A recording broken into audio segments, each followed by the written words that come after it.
Lula, você ainda vai tomar muito mais no TCU. Aguarde. O TCU, Tribunal de Contas da União, bloqueou recursos bilionários destinados ao programa Pé de Meia, que é uma das principais bandeiras do governo, segundo a corte que decidiu isso no plenário, os valores, e não de forma monocrática, como o STF. Segundo o TCU, os valores para os pagamentos aos estudantes resultantes de aplicações do FIPEM, o fundo no qual são depositados os recursos do programa, não estavam esses fundos previstos na lei orçamentária anual, não passaram pelo Congresso Federal. Pablo, você que levantou esse ponto do pedido de impeachment, primeiro, você acha que isso vai prosperar? Tem clima para impeachment contra o Lula hoje? O governo consegue comprar voto de deputado e senador com emendas parlamentares? Ou isso é apenas um gatilho, como foram as pedaladas em 2016, para algo que poderia ocorrer ao longo desse ano de 2025? Eu acho que a gente está no processo de iniciação disso. O que a gente precisa para que aconteça um impeachment? Um argumento jurídico e que seja feito ali, realizado um processo político. O argumento jurídico, assim como bem a gente já disse aqui, essas pedaladas fiscais que o TCU já corroborou e disse que, de fato, isso daí foram pedaladas, esse seria o argumento jurídico que embasaria nesse campo para que a gente pudesse levantar essa pauta nesse sentido. E o que a gente precisa na questão política? A gente precisa de mobilização social.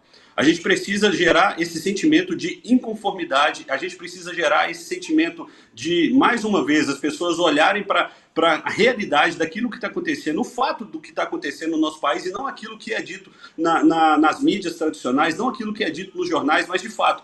Assim como a gente já falou aqui, quando você vai no mercado, você sabe que os alimentos eles estão 2, 3, 4, 5 vezes mais caros do que estavam antes. A gente vai tomar um café. Poxa, eu estou aqui em Belo Horizonte, aqui em Minas Gerais, inclusive eu convido vocês aí, quando vocês estiverem aqui em Minas Gerais, passe aqui no nosso gabinete para tomar o melhor café que vocês já tomaram na história da vida de vocês e comer um belíssimo e um excelente pão de queijo. Mas até hoje aqui está difícil de tomar esse café. A gente está tendo que fazer aqui um chafé, que é o café que é mais aguado do que tudo, porque de fato o café aqui ele subiu absurdamente. E algo que era básico, algo que era simples, algo que estava na mesa de toda a população, agora a gente tem que se matar para conseguir comprar uma mísera xícara de café. E isso não compete apenas da questão ali dos itens básicos, mas de toda a estrutura, de tudo que você vai comprar. A gente trabalha muito e recebe pouco. A gente tem uma alta carga tributária, mas a gente não recebe nada de retorno sobre isso. A gente tem que trabalhar 5 meses do ano para pagar impostos.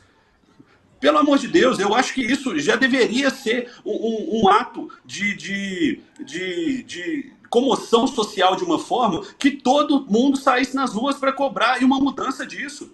Eu fico indignado. O vereador aí, o vereador, não sei se foi para os Estados Unidos, o vereador acabou de ir e de voltar. Quando você vai para os Estados Unidos e volta, você volta completamente indignado com o nosso país.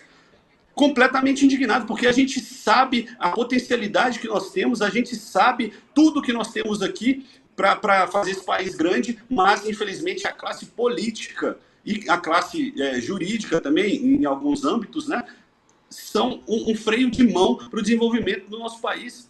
E de fato, você aí que está assistindo a gente, você que está acompanhando aqui o Bradock, obrigado pela audiência, mas eu gostaria de te dizer, a mudança não está através da classe política, a mudança está através de você. A mudança está através de você se posicionar, através de você pegar essa pauta e aquilo que Deus colocou nas suas mãos para você fazer e não terceirize isso para a classe política. Por favor, assuma a sua responsabilidade e não terceirize isso para a classe política. É muito importante nós sermos políticos, assim como eu, como o Adriles, como todos que estão aqui, mas a sua importância, a necessidade daquilo que você faz, daquilo que está em suas mãos para fazer, não menospreze isso e também não terceirize isso para outro. Vá, faça da melhor maneira possível, porque a esperança do nosso país, de fato, está nas suas mãos. Agora, a gente já tem os argumentos jurídicos, a gente precisa gerar esse sentimento de inconformidade no coração das pessoas para que, mais uma vez, a gente retome o nosso país das mãos desse PT, que é o partido, de fato, das trevas. Pois é, vereador Darcio, o vereador Pablo também estava falando sobre os Estados Unidos, mas antes de falar, eu queria dedicar um bloco inteiro para a sua experiência lá, esse momento dessa passagem dos Estados Unidos, mas ficando só na questão do impeachment. Tem clima para impeachment, na sua opinião? tem possibilidade, tem, vamos dizer assim, articulação política adequada, ou o Supremo, pelo qual o impeachment tem que passar em primeira mão, vai bloquear esse processo logo de cara? Na verdade, o julgamento do impeachment, ele é feito um julgamento político no parlamento, ou seja, na Câmara dos Deputados, e depois no Senado, presidido por um ministro do Supremo, você tem um julgamento que seria técnico-político, como aconteceu no caso da Dilma, que o Lewandowski fatiou o impeachment, todo mundo lembra disso. Razões técnicas para impeachment existem desde que o governo começou. Vamos lembrar que logo que o Lula chega à presidência da República, eles publicam um extrato de inegibilidade de licitação pública para compra de urgência de móveis, porque, segundo eles, o Bolsonaro e a Michelle teriam tirado móveis do Palácio. E, na verdade, o Palácio do Alvorada nunca perdeu móvel algum, isso estava tudo lá e mais tarde todo mundo descobriu. Isso é fraude, isso é crime, isso é improbidade. E só isso, pela Lei 10.079, já seria possível, tecnicamente, estabelecer um pedido de impeachment. Depois disso, o Lula cometeu várias outras irregularidades, não só ele, vários ministros também. Vamos lembrar que um ministro dele, o primeiro ministro da Defesa, estava ali se relacionando com aquelas pessoas que foram no dia 8, e depois tivemos vários outros casos estranhos de ministros, e licitações suspeitas também, casos de impeachment, previstos na Lei 10.079. Também o caso de ministro do STF. Sabe qual é o grande problema, Cauti? O problema é que a gente não tem um mecanismo para estabelecer no Congresso que um pedido de impeachment feito por um parlamentar ou pela população principalmente tranque a pauta até que ele seja votado. Porque se o parlamentar vender o voto dele, problema algum, deixa ele vender o voto. Agora ele vai ter que colocar a digital dele naquele tipo de relação nefasta. Ou seja, se um pedido público de impeachment, como foi feito pelo jornalista Caio Coppola, um pedido público com 2 milhões de assinaturas, trancasse a pauta do Congresso até que ele fosse votado, saberíamos quem está negociando o voto com o governo e quem não está. Então, seria fundamental que o Brasil tivesse uma legislação que estabelecesse, uma PEC talvez, que estabelecesse a necessidade de que um pedido público tivesse prioridade na votação e trancasse a pauta do Congresso Nacional. Aí o Brasil seria outro. Mas é claro que eu estou aqui conjecturando, cheio de ideais, né? Mas não é a nossa realidade. Enquanto é um julgamento político e depende da vontade dos presidentes da Câmara e do Senado, enquanto tivermos personagens como Rodrigo Pacheco sentado na presidência do Senado, as nossas chances, infelizmente, são escassas. Adriles, sua opinião, vai rolar impeachment ou o governo vai ficar até 2026, eventualmente sangrando, mas vai continuar no poder? Impeachment tem que unir duas coisas, né? Vontade, três coisas, na verdade. Crime de responsabilidade já tem. Você percebe que, mais uma vez, o governo Lula, o governo petista, né, está maquiando contas de um programa social que deveria ir para estudantes, para ir, se sabe-se lá, Deus onde, né? Como aconteceu no Petrolão, como aconteceu no Mensalão. O PT tem uma vasta trajetória de desvio de dinheiro público e como aconteceu com a Dilma, que maquiou as contas públicas e foi e acabou impeachmentada. E aí ela reuniu 3 fatores. Vontade popular tem. O povo talvez tenha medo de ir para a rua, né? Porque as últimas vezes que o povo vai para a rua, parece que é criminalizado, está atuando contra a democracia, porque criticou o STF, ainda mais que criticar o presidente da República. O STF vai talvez barrar esse pedido. Tem que ter vontade legislativa que atende aos interesses do povo, e são essas 3 coisas, essa tríade de coisas. Só que a gente tem uma situação diferente hoje.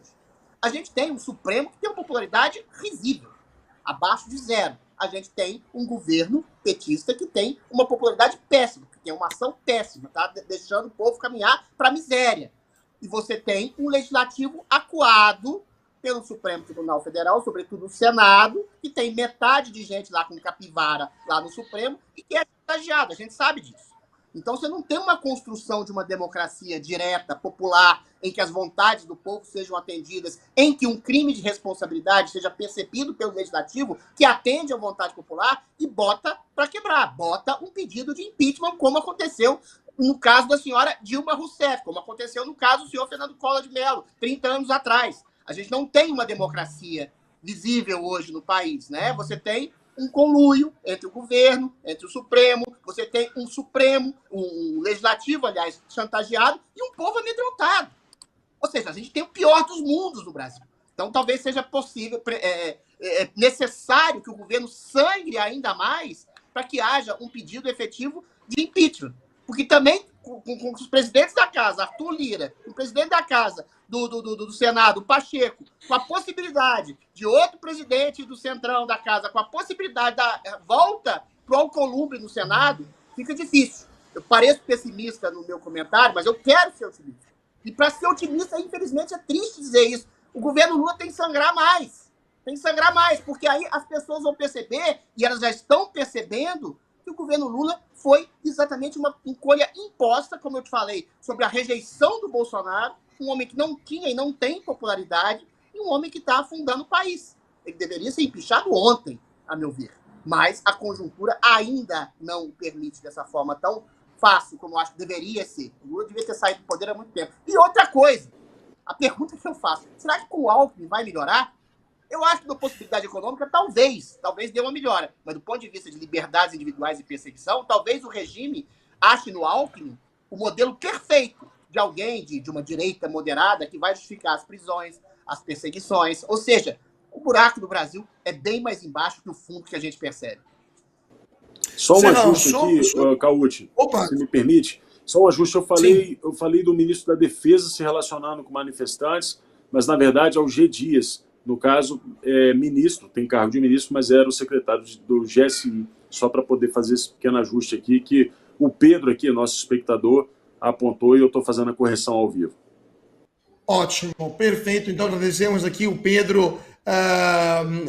Já vou aproveitar para chamar também a Maria de Lourdes Silva, que está dizendo: não adianta ir às ruas uma vez por mês, tem que ser todos os dias ou todos os finais de semana. A Maria de Lourdes, que pediu no superchat aqui junto conosco, e Luiz Carlos Cobalcini dizendo: não vou mais em manifestação nenhuma, também no superchat.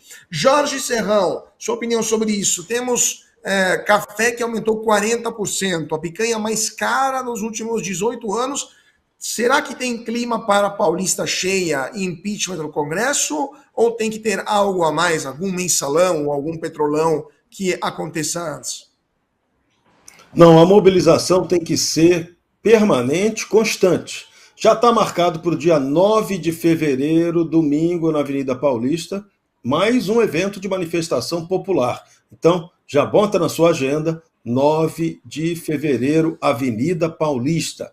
Vamos lotar a Paulista para iniciar esse pedido de impeachment do Lula, para ratificar a importância da anistia para o 8 de janeiro e, fundamental, seguir com a campanha pela contagem pública de voto, porque democracia você só vai ter pela contagem pública de voto. Então, são pontos fundamentais. Lula está desgastadíssimo. Ele agora conseguiu a façanha de tomar no TCU. O pé de meia do Lula acabou virando um pé no traseiro. Porque o Tribunal de Contas da União identificou uma irregularidade crassa no financiamento do programa. O governo tem um fundo, e esse fundo é um fundo privado. E o fundo privado, curiosamente, tem uma taxa de administração lá de 45 milhões. Pô, que taxa cara essa, hein? Quem é que está levando essa grana? Essa é uma pergunta que tem que ser feita por uma CPI, que isso é muito grave. E, já sabe, não é só esse fundo privado, esse FG Educ. Não é só ele, tem outros fundos que devem estar fazendo a mesma coisa. Então, na destinação primária desse fundo, não estava previsto utilizar esse dinheiro para dar 200 contos para cada estudante. O estudante que o Lula está tirando o celular dele na escola, ele quer dar 200 para tentar comprar esse futuro eleitor. É uma canalice inominável, isso que está sendo feito, uma tentativa de compra de consciência da nossa juventude, e é mais um fato que merece reação repugnante de todo brasileiro de bem nas redes sociais. Então, Lula, você ainda vai tomar muito mais no TCU. Aguarde. a popularidade do executivo é tão baixa que aliados estão incentivando o presidente a, abre aspas, subir no digital, fecha aspas. Aliados de Lula já estão utilizando o mantra de Galvão Bueno, vai se criando um clima terrível para motivá-lo a se envolver mais ativamente no mundo digital, retomando a comunicação direta e os palanques online para tentar se reaproximar da base. Vamos ver esse vídeo para entender o que está acontecendo entre os conselheiros de Lula. Lá no blog eu coloquei algumas avaliações que eu ouvi de integrantes do governo Lula e também do PT, muita gente citando aquele mantra do Galvão Bueno, vai se criando um clima terrível, para dizer o seguinte, ó, é melhor mudar. Não é só a comunicação como a gente está falando aqui. A comunicação é muito importante, mas o publicitário Sidônio Palmeira não vai fazer milagre. Ele precisa ter o que mostrar, precisa ter uma mensagem para passar. E outra, eles querem fazer um trabalho, que isso já é uma estratégia antiga, mas que ninguém consegue fazer de fato, que é, eles têm um personagem político que é o presidente Lula, que tem carisma, que tem essa interlocução, sabe, e de fato sempre teve o pulso, o termômetro das massas, mas hoje o palanque mudou para o digital. Então essa, Otávio, é a grande estratégia da turma que está no comando desse cavalo de pau. É tirar o Lula dos palanques e colocar o Lula no digital. Os políticos que são os mais bem-sucedidos nas redes, eles criam esse ar de que você está dentro da casa do cara, dentro do banheiro, dentro do quarto, você acompanha a vida. Agora, não adianta uma pessoa carismática, na política tradicional, colocar um terno e falar na rede social. Não vai rolar. Jorge Serrão, sua opinião sobre isso? Lembramos que o presidente Lula já estava no palanque no começo do seu terceiro mandato, quando fazia uma live quase semanal, né, se não me engano, com o ex-jornalista da Globo, live que, pelos resultados pífios, foi extinta, né, foi descontinuada pelo próprio presidente Lula, pela própria SECOM. E o jornalista ficou desempregado, por sinal. Na sua opinião, seria uma boa estratégia voltar para, né, esses contatos diretos com o público, ou temos um problema maior na popularidade do presidente que não se resolve com a comunicação? O problema se chama credibilidade. Quando o governo perde credibilidade, fim de papo, fim de jogo. É o caso de Lula hoje. Ele hoje consegue ser apontado pela oposição como o político, como o operário que nunca trabalhou direito e que hoje se transformou em um traidor da classe trabalhadora. Então, Lula nunca esteve com seu filme tão queimado quanto agora. Então a questão não é do palanque, se ele é digital ou de outra forma. Se você não tem conteúdo, não adianta, o palanque digital vai acabar com você. Vai ter o efeito contrário, colateral. E esse é o drama de Lula hoje. Não adianta você colocar Lula enfeitado digitalmente, porque ele não vai apresentar o resultado, simplesmente porque ele não tem o que mostrar. Lula conseguiu ser eleito, voltar ao poder novamente, depois de descondenado pelo Supremo Tribunal Federal, sem ter apresentado um plano de governo na campanha eleitoral. E pior, ele ainda processou eleitoralmente quem afirmou isso. Isso é que é mais curioso. E não apresentou plano de governo. E aí, a consequência disso é isso que estamos vendo agora. Quem fez o L está arrependido. Quem está vendo o L atuar está entendendo o que significa esse L, que voltou à cena da governabilidade que ele não encontra e nem vai encontrar, porque ele não tem capacidade mais para isso. Lula se transformou em um personagem anacrônico. Como é que você quer que ele seja o cara do palanque digital se o Lula sequer tem dificuldade, ele não consegue utilizar um telefone celular?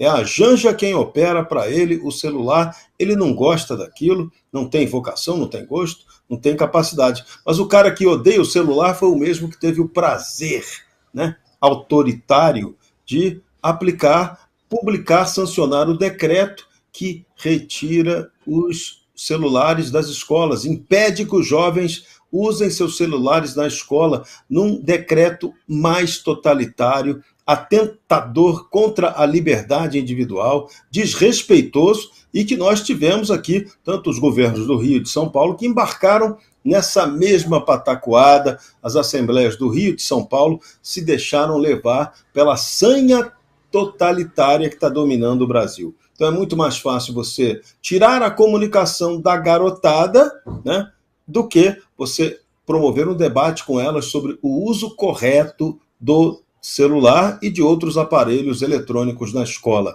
Em vez de você incentivar o ambiente escolar para debater a liberdade e o respeito que cada um tem que ter, é lógico, você não pode usar celular na hora que o professor está dando aula, mas você não pode abrir mão dessa ferramenta altamente tecnológica no momento que a gente está mudando, fazendo a transição da era digital para a era quântica.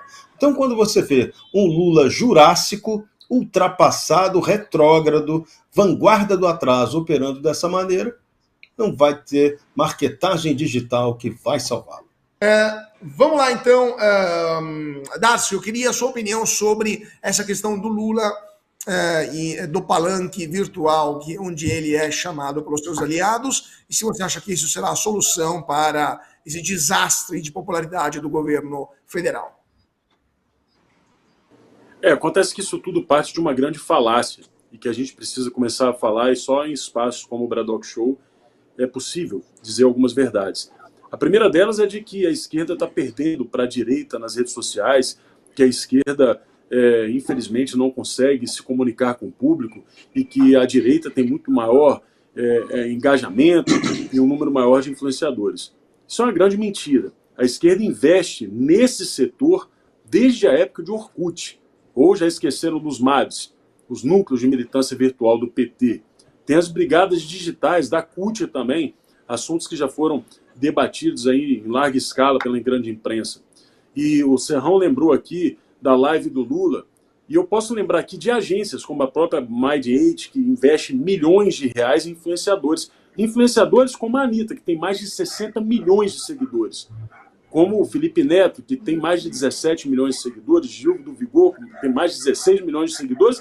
E se eu for continuar falando da lista de ativistas digitais que sustenta esse regime, eu não paro hoje. O programa termina e eu vou continuar falando o nome. Ou seja, eles têm um número enorme de pessoas atuando nas redes sociais. Portanto, quando a gente diz que a direita tem maior número, quando a gente diz que a direita é hegemônica, a gente acaba dando ao governo o discurso que eles precisam para continuar gastando dinheiro público, dinheiro do povo, nesse tipo de comunicação que, na verdade, nada mais é do que mentira.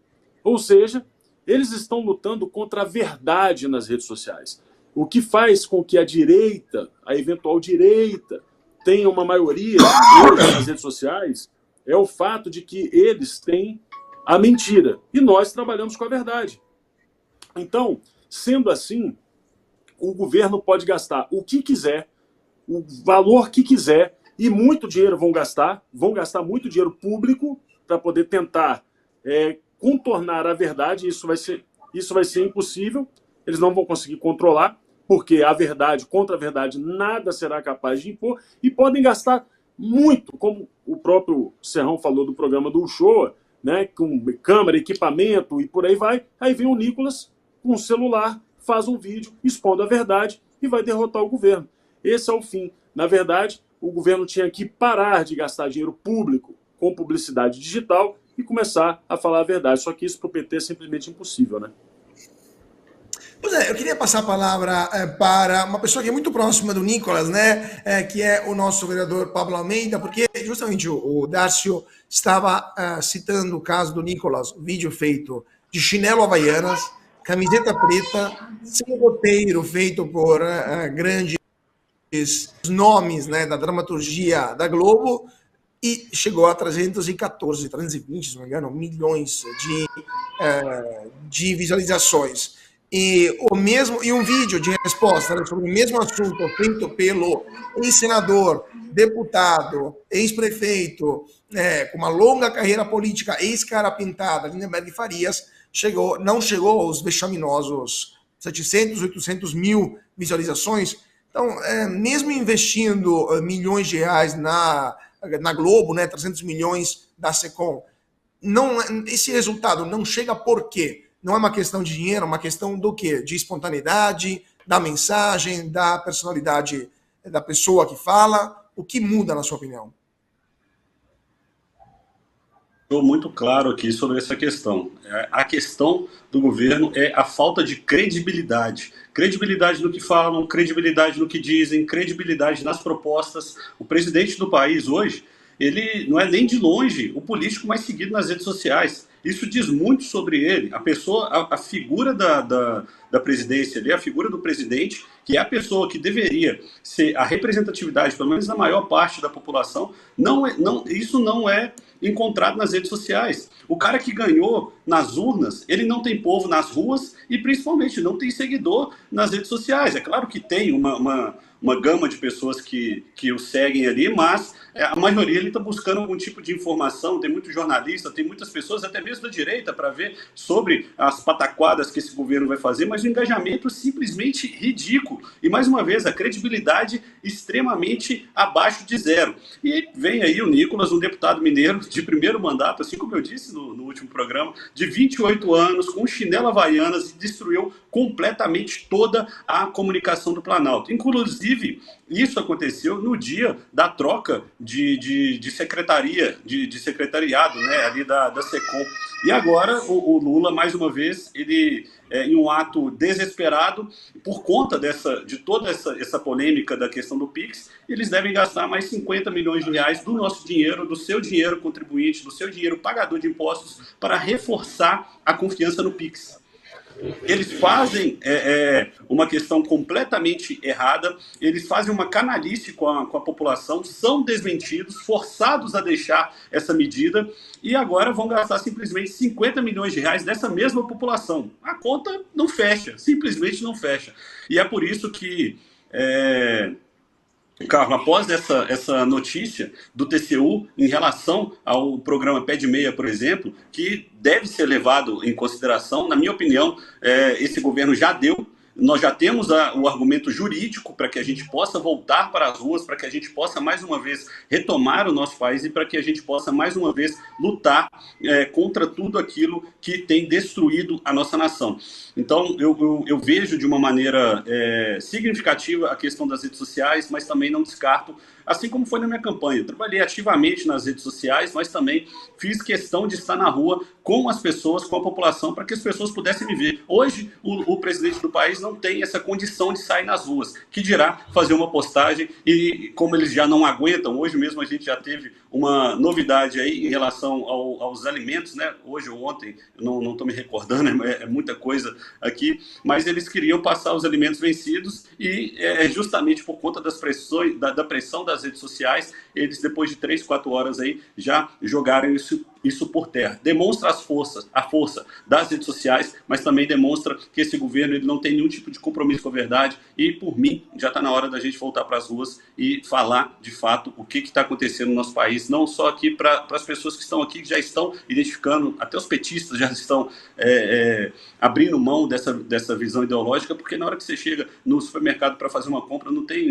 ideologia, tem dinheiro. E o que está faltando, de fato, no bolso do povo é dinheiro para comprar, é você ter aquele sentimento, mais uma vez, de olhar e falar, poxa, não está fechando a conta, não bate a conta.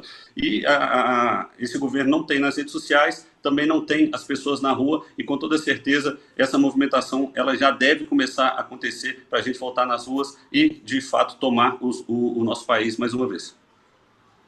Adriles, você que é um comunicador também, você está dando uma olhada aqui, porque é verdade que o vídeo do Nicolas chegou a superar os 320 milhões de visualizações só no Instagram, mas um vídeo postado alguns dias depois pela deputada federal Erika Hilton, que também foi vereadora em São Paulo, chegou a 104 milhões de visualizações. Será que, no caso da Erika Hilton, temos uma personalidade à altura para fazer frente a essa força de comunicação da direita? Não, veja bem, eu como comunicador, você como comunicador, todos aqui comunicadores, sabemos que uma coisa é comunicar bem, outra coisa é mentir. O vídeo do Nicolas, que falou coisas que eu falei, e inúmeros outros jornalistas falaram, que o Pix não ia ser taxado, mas eles iam monitorar as movimentações financeiras dos mais pobres e o fisco ia enfiar a unha nos mais pobres, é uma manifestação da verdade, que todo mundo soube que é verdade. Ele comunicou bem, de maneira brilhante, uma verdade.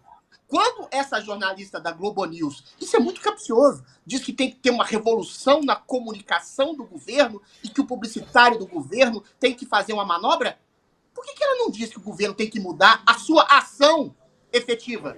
Porque o pobre brasileiro está ficando mais pobre, os alimentos estão ficando mais caros, o governo agora quer oferecer até alimento podre para baratear o alimento, entendeu? O governo gasta mais do que arrecada. O Lula não tem gente na rua, por quê?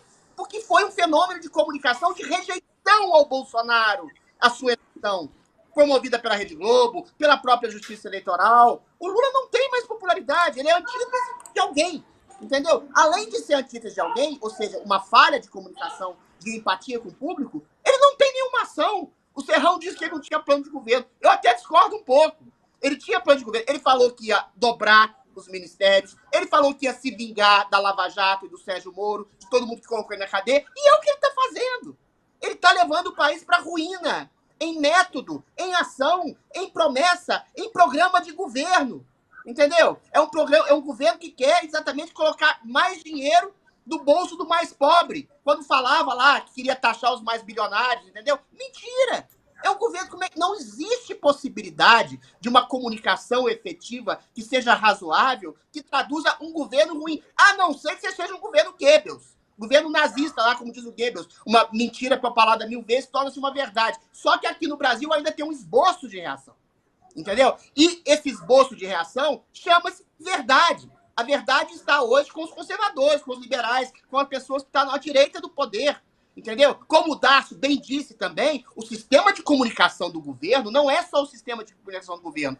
É um tentáculo. A Mindate domina não só páginas políticas, mas páginas de fofoca, de influenciadores, de sexo, de fofoca, de comportamento, de tudo. E tudo isso tem um teor político. Ou seja, você tem um maquinário há décadas nas mãos do PT e da esquerda que é gigantesco. Eles não conseguem se comunicar bem porque eles mentem a respeito da realidade. A realidade nua e crua diante do nariz é que o país está indo pra porra, está indo pra porcaria, está indo pro fracasso.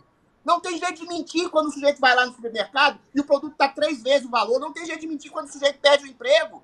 Então, quando você diz a verdade pro povo, é lógico que o povo vai acreditar na verdade. Não é método de comunicação, é método de ação fracassada do governo. Isso não tem comunicação que resolva. Nem a Andréa Sadi, que quer fazer assessoria de imprensa pro governo.